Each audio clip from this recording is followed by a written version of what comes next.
तक मैंने 100 से भी ज़्यादा ऑटोबायोग्राफी पढ़ी है, like Dhirubhai Ambani, Elon Musk, Mark Zuckerberg, Steve Jobs, Swami Vivekananda, Abdul Kalam, इन सब की ऑटोबायोग्राफी पढ़ने के बाद मैं इन सब के एटीट्यूड को समझने की कोशिश करता हूँ कि किस तरह के एटीट्यूड ये अपनाते हैं जिसकी वजह से ये इतने सफल हैं। मगर जब मैंने मोहम्मद अली की ऑटोबायोग्राफी पढ़ी तब मैं इनका फैन हो गया कि गजब का एटीट्यूड था इनमें, ये पर्सनालिटी ही अलग थी। मोहम्मद अली को बेस्ट स्पोर्ट्समैन का खिताब मिला था। मैं हूं सुमित जैन और आज आपको मोहम्मद अली की कुछ ऐसे बातें बताऊंगा, कुछ ऐसे एटीट्यूड के बारे में बताऊंगा जिन्हें सुन के आप हैरान रह जाएंगे। तो अब तक अगर चैनल को सब्सक्राइब नहीं किया हो तो प्लीज चैनल को सब्सक्राइब कर लेना। मोहम्मद अली ने 56 फाइट खेली थी, उसमें से 51 फाइट वो जीते और 37 फाइट ऐसे थे जो नॉकआउट से वो जीते हैं। वो एवरी डे 15 आवर्स यानी कि 15 घंटे जिम में और बॉक्सिंग रिंग में एक्सरसाइज और प्रैक्टिस करते थे। वो फिजिकली तो बहुत ही स्ट्रांग थे मगर मेंटली भी बहुत ही स्ट्रांग थे। वो फिजिकली स्ट्रांग थे क्योंकि वो जिम में और बॉक्सिंग रिंग में प्रैक्टिस करते थे, और मेंटली वो हर बार जब भी पंच करते थे प्रैक्टिस करते समय तो हमेशा ये बोलते थे कि I am the greatest, I am the champion, I am the greatest, I am the champion. और जितनी बार ये I am the greatest, I am the champion बोलते थे उतनी बार वो अपने आप को मैसेज देते थे, अपने माइंड को मैसेज देते थे कि मैं ही ग्रेट हूँ, मैं ही चैंपियन हूँ। और वो मेंटली भी स्ट्रांग थे। मोहम्मद अली जब भी बॉक्सिंग रिंग में जाते थे अपने ओपोनेंट को यानी कि सामने वाले को उसकी हाइट पूछते थे कि कितनी हाइट है तुम्हारी, तो सामने वाला जो फाइटर था वो कहता था कि तुम्हें हाइट से क्या करना है। तो वो कहते थे कि मुझे पता चलना चाहिए कि जब मैं तुम्हें मारूंगा और जब तुम गिरोगे तो मुझे कितने कदम पीछे जाना है। क्या एटीट्यूड है। वो सामने वाले को लड़ाई से पहले ही मेंटली हरा देते थे।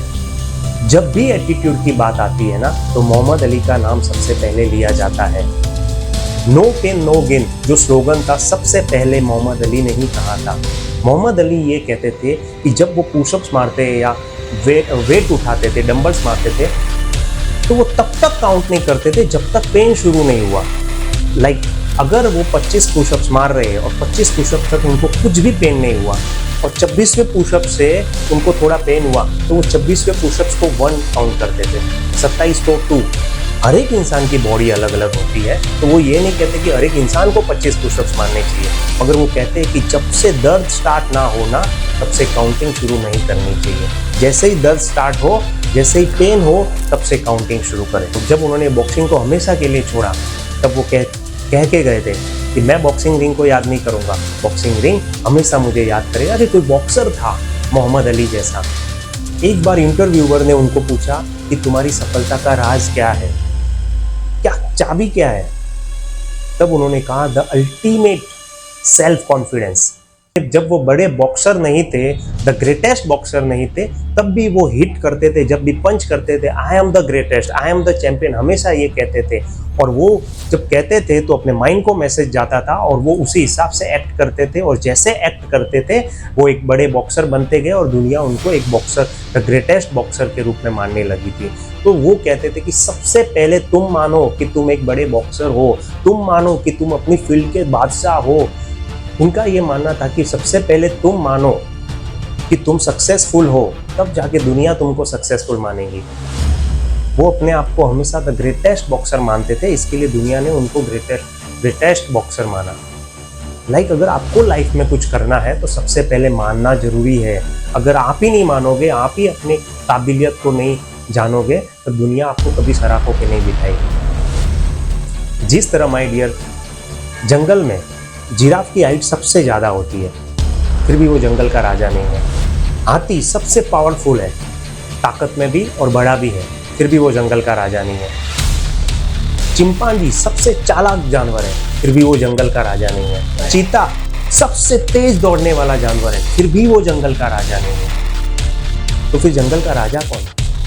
जंगल का राजा शेर कहलाता है। क्यों? क्योंकि शेर मानता है कि मैं राजा हूँ, इसके लिए वो राजा है, बाकी उसमें कोई काबिलियत नहीं। अगर मानने से आप सक्सेसफुल बन जाते हो तो आप भी अपने आप को सक्सेसफुल मानिए, ताकि दुनिया आपको एक ना एक दिन सक्सेसफुल बना के ही रहेगी। 3 लेसन हमने आज सीखे। मोहम्मद अली से। पहला, फिजिकली स्ट्रांग होना कितना जरूरी है। दूसरा, मेंटली स्ट्रांग भी होना साथ में जरूरी है अगर लाइफ में सक्सेस पाना है तो। तीसरा, पेन को टॉलरेट करना, पेन को बर्दाश्त करना, पेन को सहन करना कितना इंपॉर्टेंट है, क्योंकि जब आप पेन को टॉलरेंस करना सीख जाते हैं तो लाइफ में कितनी बार भी प्रॉब्लम आ जावे आप फिर से खड़े होंगे। लाइफ में कितनी बार भी आप गिरे होंगे फिर से खड़े होंगे, क्योंकि गिर गए तो हार नहीं होती है माय डियर फ्रेंड, गिर कर खड़े नहीं हुए ना तब हार होती है। Thank you. अगर ये वीडियो आपको पसंद आया हो तो लाइक कीजिए, सब्सक्राइब कीजिए और कमेंट में फीडबैक जरूर दीजिए कि आपका सबसे फेवरेट स्पोर्ट्समैन कौन है। ठीक है।